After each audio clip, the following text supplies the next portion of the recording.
Hello friends, welcome to my channel happy journey 2023। আজকে আমার ব্লগটা বেনারসের সাইট সিন নিয়ে। প্রথমেই দিনটা শুরু হলো বাবা বিশ্বনাথ মন্দিরের প্রভাত ফেরি দিয়ে।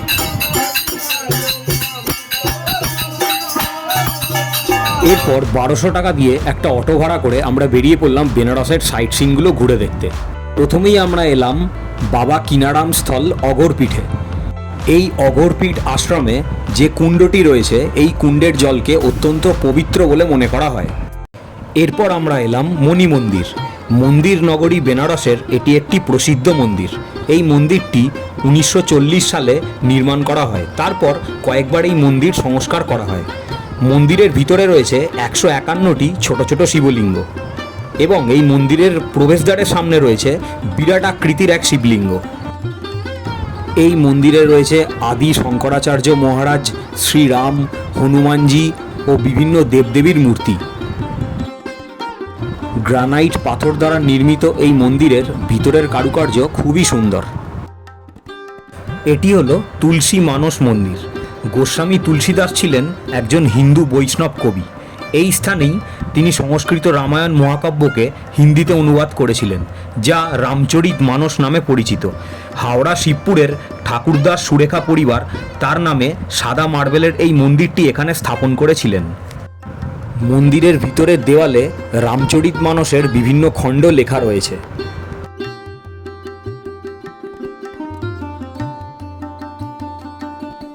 এই মন্দিরের ভিতরে রয়েছে দারুণ সুন্দর একটি মিউজিয়াম। মিউজিয়ামের টিকিট মাত্র 10 টাকা করে। 10 টাকা করে টিকিট কেটে আপনারা এই মিউজিয়ামটি দেখে আসতে পারেন।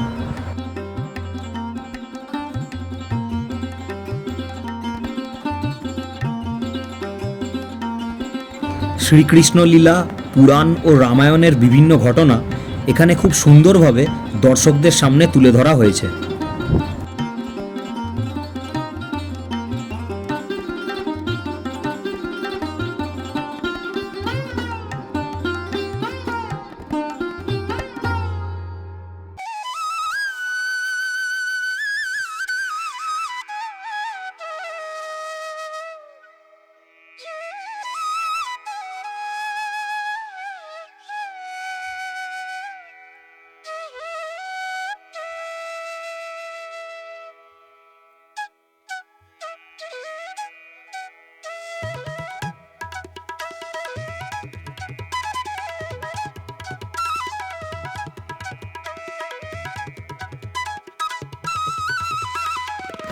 এটি হলো বেনারসের প্রসিদ্ধ ত্রিদেব মন্দির। প্রধানত 3টি দেবদেবীর অধিষ্ঠান রয়েছে এই মন্দিরে: হনুমানজি, দেবী সতী ও খাটু শ্যাম। এছাড়াও গণেশজি, রাম লক্ষ্মণ সীতা, শিব পার্বতী ও রাধাকৃষ্ণ এই মন্দিরে পূজিত হন। মন্দিরের মধ্যে রয়েছে সুসজ্জিত বড় হল। এই মন্দিরটি সকাল 4টে থেকে দুপুর 12টা পর্যন্ত ও বিকেল 3টে থেকে রাত 10টা পর্যন্ত খোলা থাকে।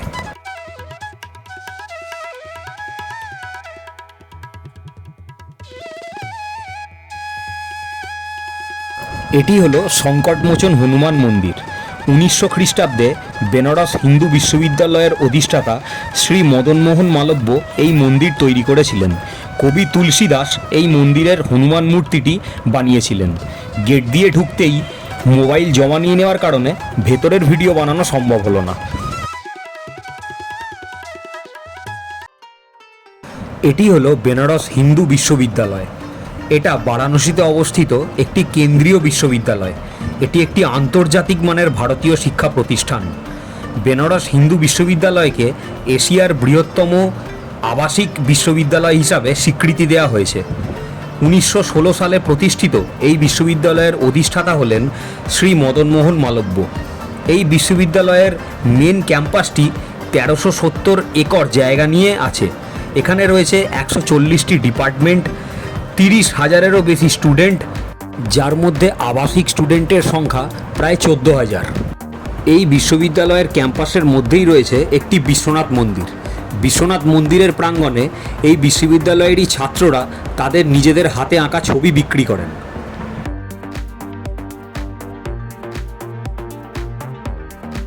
মন্দির প্রাঙ্গণ অত্যন্ত পরিষ্কার পরিচ্ছন্ন এবং সুন্দর। 1966 সালে বিশ্ববিদ্যালয় ক্যাম্পাসে এই মন্দিরটি নির্মাণ করা হয়েছিল। মন্দিরের নিচের তলায় রয়েছেন ভগবান শিব এবং মন্দিরের উপর তলায় রয়েছেন লক্ষ্মীনারায়ণ ও মা দুর্গা। এছাড়াও সমগ্র মন্দিরে রয়েছে নটরাজ, পার্বতী, গণেশ, পঞ্চমুখী মহাদেব, হনুমান, সরস্বতী এবং শিবের বাহন নন্দীর মূর্তি।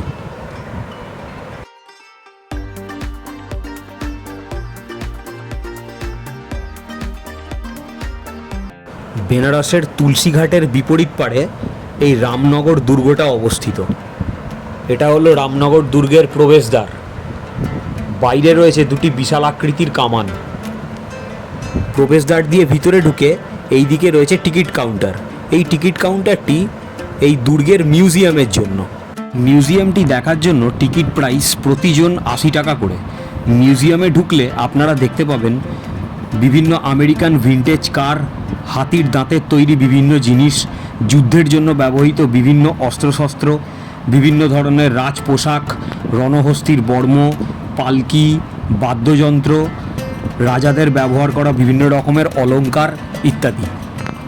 এই ফোর্টের ভেতর যে প্রশস্ত জায়গাটা রয়েছে, এইখানে রয়েছে বেশ কয়েকটি কামান। এটা হলো দুর্গের ভিতর দিয়ে গঙ্গায় যাওয়ার একটি রাস্তা। কাশী নরেশ মহারাজা বলবন্ত সিং বেলেপাথর দ্বারা এই দুর্গটি নির্মাণ করেছিলেন 1750 খ্রিস্টাব্দে। বর্তমানে এই দুর্গের বাসিন্দা হলেন বেনারসের মহারাজা অনন্ত নারায়ণ সিং। দুর্গের ছাদ থেকে গঙ্গা নদী এবং বেনারসের গঙ্গার ঘাটগুলোর দৃশ্যটা অসাধারণ। কখনো বেনারস বেড়াতে এলে রামনগর ফোর্ট অবশ্যই একবার ঘুরে যাবেন।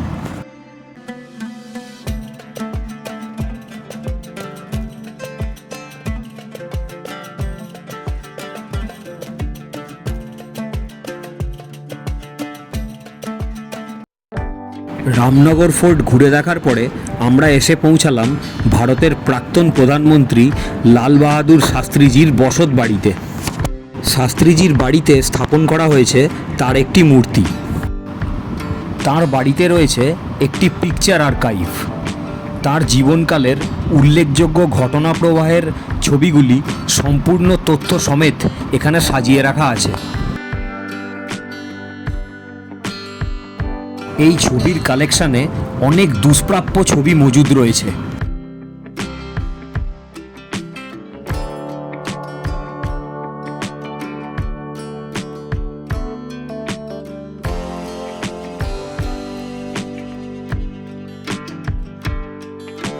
বাড়ির এই মাটির ঘরগুলোই প্রথমে ছিল, বাইরের দিকের পাটটা পরে বাড়ানো হয়েছে।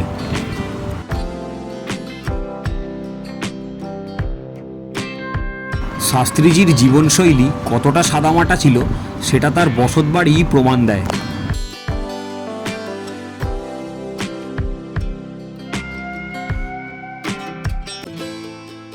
এটি হলো বেনারসের বিখ্যাত নমঘাট।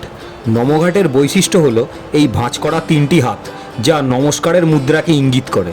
অতিথি দেবো ভবা, এটিই হলো এই ভাস্কর্যের সারমর্ম। বেনারসের সমস্ত ঘাটগুলির মধ্যে সম্পূর্ণ অন্য রকমের হলো এই নমঘাট, যা পুরানো খিড়কিয়া ঘাটকে পুনর্নির্মাণ করে বানানো হয়েছে। এটি হলো সারনাথ।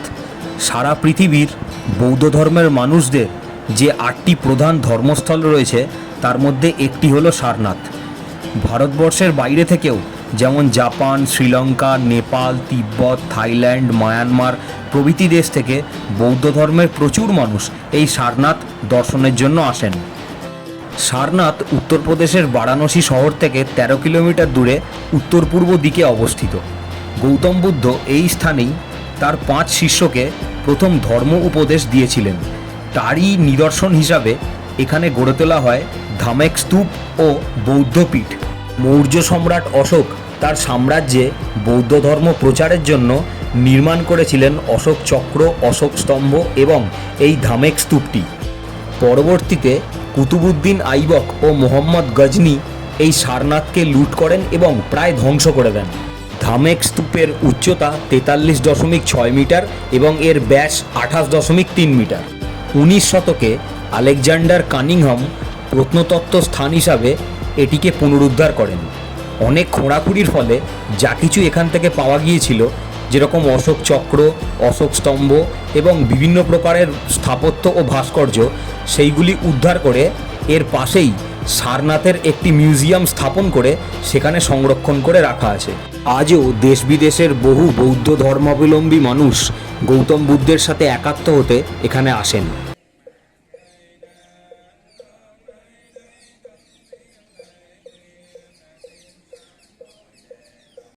আজকের ভিডিওটি এই পর্যন্তই। দেখা হবে পরের কোনো ভিডিওতে।